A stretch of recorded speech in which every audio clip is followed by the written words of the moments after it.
हर हर महादेव दोस्तों, स्वागत है आपका चैनल पर। और महादेव की कृपा से आप बहुत खुश होंगे, सुखमय होंगे, यही कामना करते हैं हम। तो हम फिर से आ गए एक नए एपिसोड में, एक नए अध्याय में। तो आज है 5वां अध्याय। आपने चतुर्थ अध्याय को देखा होगा, सुना होगा, तो आपने देखा होगा उसमें चंचुला की कहानी को हम कैरी ऑन कर रहे हैं।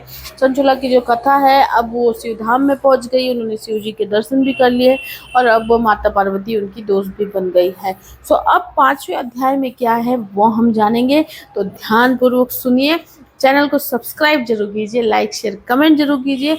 और देखिए, ये पढ़ना, ये सुनना बहुत बहुत जरूरी है और इसलिए हम इंसिस्ट कर रहे हैं कि प्लीज़ सब्सक्राइब कीजिए और हर एक अध्याय को ध्यान लगा के सुनिए। पढ़ने का मन है तो ज़रूर हमें कमेंट करके बताइए, तो हम आपको ये बुक कहाँ मिलती है वो भी बता देंगे। और ध्यान से इस एपिसोड को देखिए, समझिए, ठीक है। चलिए तो शुरू करते हैं 5वां अध्याय महाशिव पुराण का। हर हर महादेव। चंचुला के प्रयत्न से पार्वती जी की आज्ञा पाकर तुमरू का विंध्य पर्वत पर शिव पुराण की कथा सुनाकर बिंदु पिशाच योजनी उद्धार करना तथा उन दोनों दंपति का शिवधाम में सुखी होना। तो ये जो 5वां अध्याय है, अभी चौथे अध्याय में चंचुला थी, अब 5वें अध्याय में चंचुला ने ना सिर्फ खुद को अपने पापी मुक्त किया, बल्कि उसका जो पति था, जो बहुत पापी था और उसको जो है मरने के बाद नर्क मिला और वो पिशाच बन गया, तो उसको उसकी भी मुक्ति उसने करवाई। तो वो कैसे करवाई वो इसमें है 5वें अध्याय में, ठीक है। चलिए शुरू करते हैं। तो सौनक जी आगे बोले, हे महाभाग सूत जी, आप धन्य हैं। आपकी बुद्धि भगवान शिव में लगी हुई है। आपने कृपा पूर्वक ये शक्ति शिव भक्ति को बढ़ाने वाली अद्भुत कथा हमें सुनाई। हे महामते, सदगति प्राप्त करने के बाद वहां जाकर चंचुला ने क्या किया और उसके पति का क्या हुआ, ये सब वृत्तांत विस्तार में हमें बताइए। तो सौनक जी पूछते हैं सूत जी से कि भाई चंचुला जो है शिवधाम तो पहुंच गई और वो अच्छे से रहने भी लगी, लेकिन उसके बाद चंचुला का क्या हुआ और उसने क्या किया। सो फिर सूत जी बोले, हे सौनक, एक दिन परमानंद में लीन हुई चंचुला ने उमा देवी के पास जाकर प्रणाम किया और दोनों हाथ जोड़कर वो उनकी स्तुति करने लगी। चंचुला बोली, हे गिरजा राजनंदिनी, हे स्कंद माता, मनुष्यों ने सदा आपकी सेवा की है। समस्त सुखों को देने वाली हे शुभ प्रिय, हे ब्राह्मण स्वरूपिणी, आप विष्णु और ब्रह्मा आदि देवताओं द्वारा सेव्य हैं। आप ही सगुना और निगुना भी हैं तथा आप ही सूक्ष्म सच्चिदानंद स्वरूपिणी अज्ञा प्रकृति हैं। सो यहाँ पर माता पार्वती की स्तुति कर रही है चंचुला और उन्हें विभिन्न नामों से बुला रही है। सो आप ही संसार के सृष्टि पालन और संहार करने वाली हैं। तीनों गुणों का आश्रय आप ही हैं। ब्रह्मा विष्णु और महेश्वर, इन तीनों देवता का आवास स्थान तथा उनकी उत्तम प्रतिष्ठा करने वाली पराशक्ति भी आप ही हैं। सूत जी बोले, है सौनक, जिसे सदगति प्राप्त हो चुकी थी वो चंचुला इस प्रकार महेश्वर पत्नी उमा की स्तुति करके सिर झुकाए चुप हो गई। उसके नेत्रों में प्रेम के आंसू उमड़ पड़े। तब करुणा से भरी हुई शंकर प्रिया माता पार्वती ने चंचुला को संबोधित करके बड़े प्रेम से इस प्रकार कहने लगी। माता पार्वती बोली, हे सखी चंचुले, हे सुंदरी, मैं तुम्हारी की हुई स्तुति से बहुत ही प्रसन्न हूँ। बोलो, क्या मांगती हो। तुम्हारे लिए मुझे कुछ भी अदेय नहीं है। अदेय मतलब इम्पॉसिबल नहीं है, कि मतलब वो चंचुला की स्तुति से इतनी खुश हुई माता पार्वती कि उन्होंने उससे पूछा कि तुम क्यों उदास हो, क्या हो, तुम्हारी उदासी का कारण क्या है, कुछ है तो मुझे बताओ और मैं वो तुम्हें दूंगी। तो सूत जी बोले, पार्वती के इस प्रकार कहने पर चंचुला उन्हें प्रणाम करके दोनों हाथ जोड़कर नतमस्तक हो प्रेम पूर्वक पूछने लगे। चंचुला बोली, हे निष्पाप गिरजा कुमारी, मेरे पति बिंदु इस समय कहाँ है, उनकी कैसी गति हुई है, ये मैं नहीं जानती। कल्याणमयी दीन वत्सले, मैं अपने उन पति देव से जिस प्रकार संयुक्त हो सकूं, कृपा करके वैसा ही उपाय कीजिए। हे महेश्वरी, हे महादेवी, मेरे पति एक शूद्र जातीय वैश्य के प्रति आसक्त थे और पाप में ही डूबे रहते थे। उनकी मृत्यु मुझसे पहले ही हो गई थी। वे ना जाने किस गति को प्राप्त हुए हैं। तो अब चंचुला जो है अपने पति के बारे में माता पार्वती से पूछ रही है कि वो कहाँ है। उसको चंचुला को अपने पति की याद आई और उसने पूछा कि वो किस हाल में है। उन्होंने ऐसा ऐसा पाप किया था, मेरे से पहले ही उनकी डेथ हो गई, तो अब वो कहाँ पर है। सूत जी बोले, चंचुला का ये वचन सुनकर निस्वसला हिमालय पुत्री देवी पार्वती अत्यंत प्रेम पूर्वक ये उत्तर दिया। गिरजा बोली, गिरजा पार्वती माता का एक और नाम है। तो गिरजा बोली, हे सूते, तुम्हारा बिंदुक नाम वाला पति बड़ा पापी था, उसका अंतकरण बड़ा ही दूषित था। वैसे का उपभोग करने वाला वह महामूढ़ मरने के बाद नरक में पड़ा था। अगणित वर्षों तक नरक में नाना प्रकार के दुख भोग कर वो पापात्मा अपने शेष पापों को भोगने के लिए विंध्याचल पर्वत पर पिशाच बन गया। इस समय वो पिशाच की अवस्था में ही है और नाना प्रकार के कलेश उठा रहा है। वो दुष्ट वही वायु पीकर रहता है और सदा सब प्रकार के कष्ट सहता है। सूत जी बोले, हे सौनक, गौरी देवी की ये बात सुनकर उत्तम व्रत का पालन करने वाली वो चंचुला उस समय पति के महान दुख से दुखी हो गई।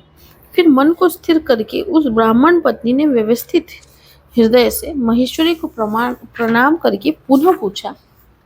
चंचुला बोली, हे महेश्वरी, हे महादेवी, मुझ पर कृपा कीजिए और दूषित कर्म करने वाले मेरे उस दुष्ट पति का अब उद्धार कीजिए। हे देवी, कुशित बुद्धि वाले मेरे उस पापात्मा पति को किस उपाय से उत्तम गति प्राप्त हो सकती है, ये शीघ्र बताइए, मैं आपको नमस्कार करती हूँ। तो चंचुला जो है, जब उन्होंने माता के मुंह से सुना कि वो भाई पापी है और वो पिशाच की अवस्था में है और नरक की भोग रहा है, कष्ट भोग रहा है, तो चंचुला का जो पति प्रेम था वो जाग गया। और चंचुला ने फिर माता से बोल दिया कि अब मेरे पति का भी उद्धार कीजिए, आपने मेरा तो उद्धार किया ही है, पति का भी उद्धार कीजिए। सूत जी बोले, उसकी ये बात सुनकर भस्वसला पार्वती जी अपनी सखी चंचुला से प्रसन्न होकर ऐसा कहने लगी। पार्वती माता बोली, तुम्हारे पति यदि शिव पुराण की पुण्यमयी उत्तम कथा सुने तो सारी दुर्गति को पार करके वो उत्तम गति का भागी हो सकता है। अमृत के समान मधुर अक्षरों से युक्त गौरी देवी का ये वचन आदर पूर्वक सुनकर चंचुला ने हाथ जोड़कर मस्तक झुकाकर उन्हें बारंबार प्रणाम किया और अपने पति के समस्त पापों की शुद्धि तथा उत्तम गति की प्राप्ति के लिए पार्वती देवी से ये प्रार्थना की कि मेरे पति को शिव पुराण सुनने की व्यवस्था कीजिए। सो अभी वो जो है उन पूछा कि भाई मेरा जो पति है वो कैसे मुक्त हो सकता है। तो माता पार्वती ने कहा कि शिव पुराण अगर वो सुन लेता है या पढ़ लेता है या फिर सुन भी लेता है तो उसके सारे पापों का अंत हो जाएगा। तो फिर जो चंचुला थी वो ये बोली कि भाई वो कैसे सुनेगा, अभी तो पिशाच है, तो उसकी व्यवस्था भी आप कीजिए, आप देवी हैं, आप कुछ भी कर सकती हैं, तो वो कैसे शिव पुराण सुनेगा। तो सूत जी बोले, उस ब्राह्मण पत्नी के बारंबार प्रार्थना करने पर शिवप्रिया गौरी देवी को बड़ी दया आई। उन भस्वसला महेश्वरी गिरजा कुमारी ने भगवान शिव की उत्तम कीर्ति का गान करने वाले गंधर्व राज तुमरुक को बुलाकर उसने प्रसन्नता पूर्वक इस प्रकार कहा। अभी जो तुमरुक थे इनका नाम था तुमरुको। तुमरुको जो थे वो बहुत ही गंधर्व थे।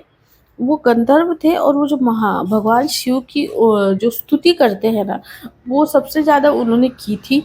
और वो भगवान के शिव के महादेव के बहुत बड़े भक्त थे। सो इसलिए तो पार्वती माता ने क्या किया कि गंधर्व राज तुमरुक को बुलाया ताकि वो वहाँ पर जा सके और जो इसका पति था पिशाच बना हुआ चंचुला का, उसे शिव पुराण सुना सके। आगे सुनिए। तो गिरजा जी बोली, यानी कि पार्वती माता बोली, मेरे मन की बातों को जानकर मेरे अभिष्ट कार्यों को सिद्ध करने वाले तथा शिव में प्रीति रखने वाले हे तुमरुक, मैं तुमसे एक बात कहती हूँ, तुम्हारा कल्याण हो। तुम मेरी इस सखी के साथ शीघ्र ही विंध्य पर्वत पर जाओ। वहाँ एक महाघोर और भयंकर पिशाच रहता है, उसका वृत्तांत तुम आराम से ही सुनो। मैं तुमसे प्रसन्नता पूर्वक सब कुछ बताती हूँ। पूर्व जन्म में वो पिशाच बिंदुक नामक ब्राह्मण था। वो मेरी इस सखी चंचुला का पति था, परंतु वो दुष्ट वैश्यगामी हो गया। स्नान संध्या आदि नित्य कर्म छोड़कर वह अपवित्र रहने लगा। क्रोध के कारण उसकी बुद्धि पर मूढ़ता छा गई थी। वो कर्तव्य और अकर्तव्य का विवेक उसको नहीं कर पाता था।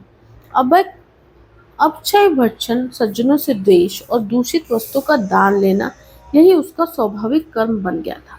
वह अस्त्र शस्त्र लेकर हिंसा करता था, बाएं हाथ से खाता था, दीनों को सताता और क्रूरता पूर्वक पराये घरों में आग लगा देता था।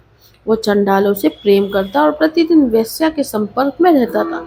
वो बड़ा ही दुष्ट था। उस पापी ने अपनी पत्नी का परित्याग कर दिया था और वो दुष्टों के संग में निरंतर रहता था। उससे वेश्या के कुछ उस घर से अपने सारे पुण्य नष्ट कर लिए और धन से लोभ से अपनी पत्नी को निर्भय करके व्यभिचारिणी बना डाला। तो ये जो वर्णन है, ये जो बिंदुक है जो अपनी चंचुला का पति था, उसके बारे में पार्वती माता तुम्बरू को बता रही हैं कि वो ऐसा ऐसा था और उसने ऐसे ऐसे पाप किए थे, तो अभी वो नरक भोग रहा है, पिशाच बन गया है। तो उसके बाद मतलब वो अभी उनको शिव पुराण सुनाएंगे ना, तो उनको बैकग्राउंड भी पता होना चाहिए, तो इसीलिए माता पार्वती उन्हें सब बता रही हैं। वो मृत्यु उपरांत दुराचारों में ही फंसा रहा। फिर समय आने पर उसकी मृत्यु हो गई। वो पापियों के भोग स्थान घोर यमपुर में गया और वहाँ बहुत से नरकों को भोग कर वो दुष्ट आत्मा इस समय विंध्य पर्वत पर पिशाच बना हुआ है। वहीं पर वो दुष्ट पिशाच अपने पापों का फल भोग रहा है। तुम उसके आगे यत्न पूर्वक शिव पुराण की उस दिव्य कथा का प्रवचन करो जो परम पुण्ययमी तथा समस्त पापों का नाश करने वाले हैं। उत्तम शिव पुराण की कथा के श्रवण से उसका हृदय शीघ्र ही समस्त पापों से शुद्ध हो जाएगा और वो प्रेत योनि का परित्याग कर देगा। दुर्गति से मुक्त होने पर उस बिंदुक नामक पिशाच को मेरी आज्ञा से विमान पर बिठाकर तुम भगवान शिव के समीप ले आना। सूत जी बोले, हे सौनक, महेश्वरी उमा की इस प्रकार आदेश देने पर गंधर्वराज तुम्बरू मन ही मन बड़े प्रसन्न हुए और उन्होंने अपने भाग्य की सराहना की। तत्पश्चात उस पिशाच की सती साध्वी पत्नी चंचुला के साथ विमान पर बैठकर नारद के प्रिय मित्र, और हाँ, ये तुम्बरू जो थे वो नारद, जो नारायण जी थे, नारद मुनि, वो देवऋषि उनके परम मित्र भी थे, तो इसीलिए उन्हें उनके मित्र के नाम से भी संबोधित किया जाता है। वेग पूर्वक विंध्याचल पर्वत पर गए जहाँ वो पिशाच रहता था। वहां उन्होंने उस पिशाच को देखा तो उसका शरीर बड़ा विशाल था, उसकी थोड़ी बहुत बड़ी थी। वो कभी हंसता था, कभी रोता और कभी उछलता था। उसकी आकृति बड़ी विकराल थी। भगवान शिव की उत्तम कीर्ति का गान करने वाले महाबली तुम्बरू उस अत्यंत भयंकर पिशाच को बलपूर्वक पाशों द्वारा बांध लिया। तदनंतर तुम्बरू शिव पुराण की कथा बाँचने का निश्चय करके मत्स्य युक्त स्थान और मंडप आदि की रचना की। इतने में ही संपूर्ण लोकों में बड़े वेग से ये प्रचार हो गया कि देवी पार्वती की आज्ञा से एक पिशाच का उद्धार करने के उद्देश्य से शिव पुराण की उत्तम कथा सुनाने के लिए तुम्बरू विंध्य पर्वत पर गए हैं। तब तो उस कथा को सुनने के लोभ से बहुत से देवता और ऋषि भी शीघ्र ही वहां जा पहुंचे। आदर पूर्वक शिव पुराण सुनने के लिए आए हुए लोगों का उस पर्वत पर बड़ा अद्भुत और कल्याणकारी समाज जुट गए। तत्पश्चात तुम्बरू ने उस पिशाच को पाशों से बांधकर आसन पर बिठाया और हाथ में वीणा लेकर गौरीपति की कथा का गान आरंभ किया। अभी वो तो पिशाच था, तो उसको तो कुछ समझ नहीं रहा था, क्योंकि उसका दिमाग हो गया था ब्लॉक और पाप किए हुए थे उसने, तो उसको और कुछ समझ नहीं आता। तो इसीलिए तुम्बरू ने उसे जो है एकदम फोर्सफुली उसे पकड़ा, उसे बांध लिया और फिर उसे बिठाकर सारा मंडप वंडप की तैयारी कर ली कि भाई अब शिवपुराण पढ़ाएंगे। तो अभी शिवपुराण की जो कथा है सुनने के लिए बहुत सारे लोग भी, जो देवता थे, गंधर्व थे, किन्नर थे, उन सब ने भी सुना। फिर वो सब भी वहां पे जमा हो गए। तत्पश्चात तुम्बरू ने उस पिशाच को पाशों से बांधकर आसन पे बिठाया और हाथ में वीणा लेकर गौरीपति की कथा का गान आरंभ किया। महत्व सहित पहली अर्थात प्रथम संहिता से लेकर 7वीं संहिता तक शिव पुराण की कथा का उन्होंने स्पष्ट वर्णन किया। 7 संहिता वाले शिव पुराण का आदर पूर्वक श्रवण करके वे सभी श्रोता पूर्णतः कृतज्ञ हो गए। उस परम पुण्यमय शिव पुराण को सुनकर उस पिशाच ने अपने सारे पापों को धोकर उस पैशाचिक शरीर को त्याग दिया।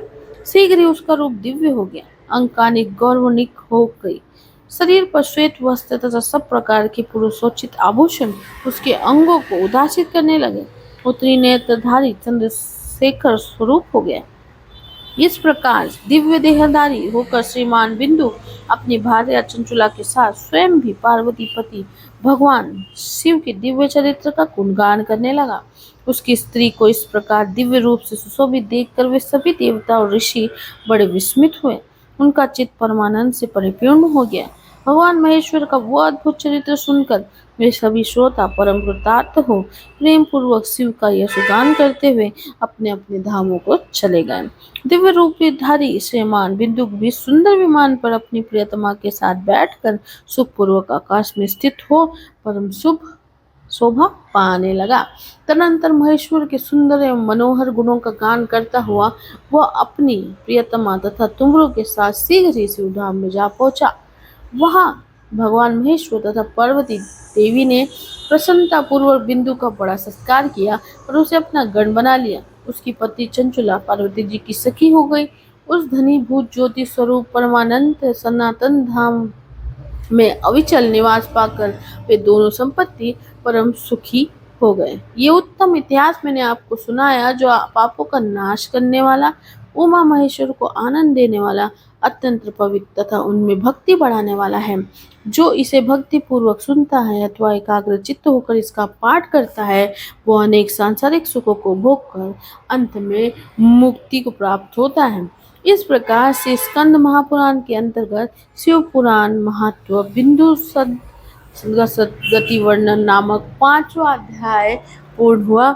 हर हर महादेव। सो ये था 5वां अध्याय दोस्तों, और इसमें आपने देखा कि चंचुला के पति को मुक्ति कैसे मिली और महादेव की शिव की शक्ति ने यानी कि पार्वती माता ने कैसे चंचुला के पति बिंदु का भी उद्धार किया। शिव महाशिव पुराण को सिर्फ सुनने मात्र से सारे पापों का जो होता है, ये कथा हम लोग को ये ज्ञान देती है कि शिव महापुराण को सिर्फ सुनने से आपके सारे पापों का अंत होता है, आप मोक्ष की ओर प्रवृत्त होते हैं। तो ये था अपना 5वां अध्याय।